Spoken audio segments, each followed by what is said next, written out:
dengan hadis hasan. Ada sahabat yang bila dia khabar, sekali khabar 40 kataan, cerita pula tahun depan jadi 42, cerita pula tahun depan tu jadi 30 dah. Maka hadis dia dhaif dia panggil. Nampak tak? Ditapis oleh ulama-ulama. Nak jadi martabat hadis. Martabat sahabat memang gagah dah, dia sahabat Nabi. Tapi martabat hadis yang dia cerita belum tentu gagah. Sebab kadang-kadang dia cerita kalimahnya sama. Mana susah nak sampai hadis kat kita? Susah. Len ni kopi lah. Nak buat kitab Sahih Muslim baru kopi. Buat tarik setting apa dalam komputer, buat betul baru pula kitab. Waktu lenyek perang tu pasang baru pula Sahih Muslim terjemahan terbaru 2012. Nak mudah lagi, Google tarik tu, tekan gerak tarik, copy paste ni lagi mudah. Jadi besarnya jasa ulama-ulama hadis ni. Jadi bila besar sangat jasa, takkan tak mau kenal siapa Abu Daud, siapa Ibnu Majah. Korang ni duk kenal orang lain, tak ada kawan. Kenal bintang K-pop Korea. Nampak? Boleh sebut saka-saka, bodoh. Tengok dia berlakon sudah lah. Dia mungkin hafal pula nama tu apa kejadah. Faham tak? Tugas kita benda lain kan, hiburan sekejap, jangan sampai hiburan tu mengambil masa kita untuk kita hafal pula nama-nama dia, tak perlu. Tengok cerita perang, orang putih buat cerita perang. Katakan Amerika lawan Jerman, kereta kebak lawan dengan kapal perang. Tengok hiburan. Yang mungkin hafal pula nama pelakon pula tu, buang masa. Lagi. Jadi kerja-kerja bukan hafal, kerja kita bukan hafal benda tu. Nak hafal barang-barang akhirat. Dia gitu. Jadi kalau Nabi cakap, Nabi ni siapa? Kasih kita. Orang kata, mu ada kasih tak? Aku dah main kasih-kasih bah. Kata pada. Ada lagi bahasa warak order gitu. Jadi nak warak pun biar ada ilmu. Bila kata mu ada kasih tak? Ada. Siapa? Rasulullah. Betul tak? Dah. Tu kekasih kita. Ditunggu kita tu di tepi sirat, di padang mahsyar. Awak kita hitung tunggu tak? Ani? Meja? Dah. Tu muda kamu. Tak. Tak lagi siang malam lu tanya khabar. Ni kekasih kita Rasulullah sallam, Muhammad bin Abdullah, bondanya Siti Aminah. Nampak? Kita kena lebih mendalami untuk kenal kekasih sejati kita. Tahu. Tulis di belakang lori bengkang tu molek, I love Rasulullah. Comel. Ni dak kenang daku dalam doamu. Bang, bengkang. Tak mamang. Nampak? Kabar. Jadi umur kekasih kita 63 tahun.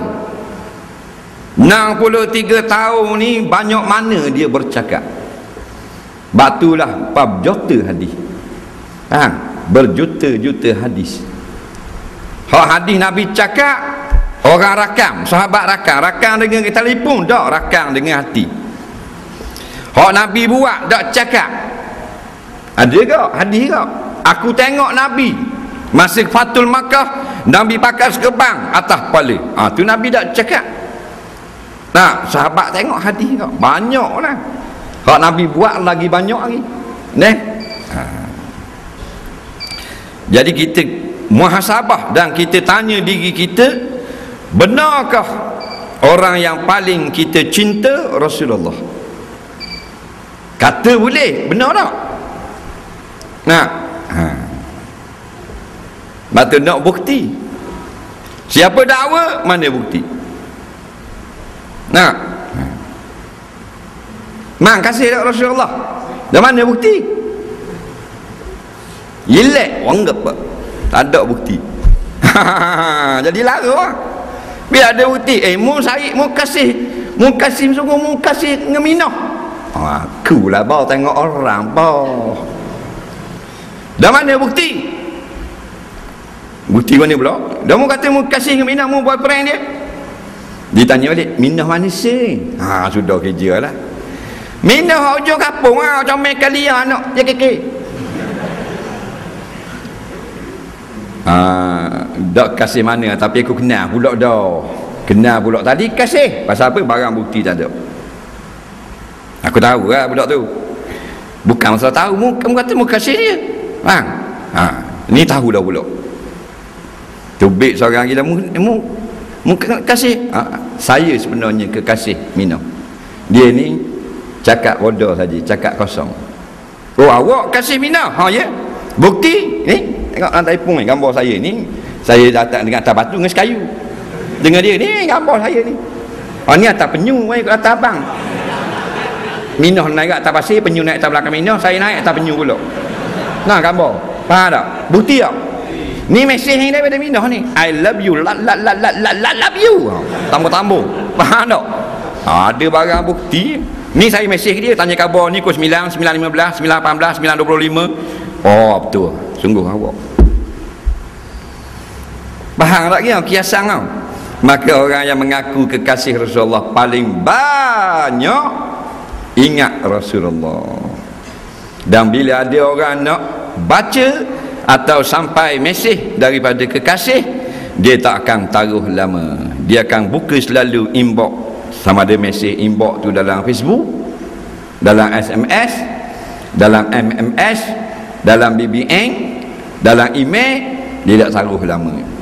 Ada orang dia kasih, dia sayang sangat ke awak dia ni. Dah kheting 3 tubik mesej sekali siapa. Dia mesej ni sebelum kita buka, nampak tak nama? Sender tukar atas, nampak tak? Atas Minah. Kedua Pok Long. Pok dara dia. 3 JKK, tanya borang. Dia tak buka dia hak Minah ni, dia buka JKK dulu. Dia buka Pok Long dulu. Lepas tu bila buka Minah, tak buka. Tengok kalau ada masa bulan depan buka. Ada tak orang panggil kasih gitu? Tak ada, buka hak Minah dulu. Faham? Kan ini aku punya awet bos. Faham? Mana pasal apa dia buka? Dia nak tahu benda kekasih dia kata. Faham lagi ya? Maka bila ada orang ngajar hadis, berebu orang siapa pecah sejik, pecah surah pasal nak dengar benda kekasih kata. Betul tak?